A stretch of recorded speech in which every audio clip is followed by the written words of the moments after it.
Hello dears, ഇന്ന് കുറച്ച് സങ്കടമുള്ളൊരു ദിവസമാണ്. അപ്പോൾ ഞാൻ വിചാരിച്ചു ഇന്നത്തെ ഒരു ഈവനിങ് വ്ളോഗ് ആവാന്ന്. ഇത്രയും കാലത്തോളം മഴേനെയും കാറ്റിന്നും വെയിലിന്നും ഒക്കെ ഞങ്ങളെ ഇന്ന് ഷെൽട്ടറായി പ്രൊട്ടക്ഷനായി നിന്നിരുന്ന 3 പുലികളുണ്ടായിരുന്നു. അതിൽ 2 ഇന്ന് വെട്ടി കളഞ്ഞിട്ടുണ്ട്.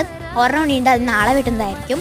അപ്പോൾ അതിൽ ഫുള്ള് പച്ച പിടിച്ചിരിക്കുകയായിരുന്നു കേട്ടോ. അപ്പോൾ പച്ചയൊക്കെ ഞങ്ങൾ കുറച്ചൊക്കെ പറിച്ചെടുക്കുകയാണ്. നമുക്ക് ചമ്മന്തി അരച്ച് കഴിക്കാൻ വേണ്ടി നല്ല സ്വാദാണ് കേട്ടോ. നിങ്ങൾ ട്രൈ ചെയ്ത് നോക്കിയിട്ട് അഭിപ്രായം പറയണം. പിന്നെ ഇത് വെറുതെ കഴിക്കാനും ഭയങ്കര സ്വാദാണ് കേട്ടോ. വെട്ടാൻ വലിയ മനസ്സൊന്നും ഉണ്ടായിരുന്നില്ല, പക്ഷേ പറ്റുന്നില്ല. അപ്പോൾ ഇപ്പം ഞാൻ കാണിച്ച സ്പേസിലായിരുന്നു കേട്ടോ ആ പുളി നന്നായി പന്തലിച്ച് നിൽക്കുന്നുണ്ടായിരുന്നു.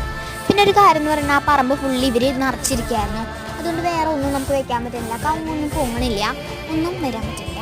അതുകൊണ്ട് വേണം നമ്മൾ വീട്ടിൽ. ഇനി ഞങ്ങളുടെ വീടിന് നല്ല ചുട്ട വെയിലായിരിക്കും. അതിനിടയ്ക്ക് മമ്മി എന്നോട് വണ്ടിയിൽ നിന്ന് ചാവിയൊക്കെ തുറന്നിട്ട് പൈസ ഒക്കെ എടുക്കാൻ പറഞ്ഞു. അതൊക്കെ ഞാൻ എടുത്ത് കൊടുത്തു. അപ്പം കുറച്ച് സാഡായിട്ടുള്ളൊരു വ്ളോഗാണ്. അപ്പോൾ ഇഷ്ടപ്പെടുകയാണെങ്കിൽ നമ്മൾ ചാനലിൽ ഒന്ന് സബ്സ്ക്രൈബ് ചെയ്യണേ. ടാറ്റാ.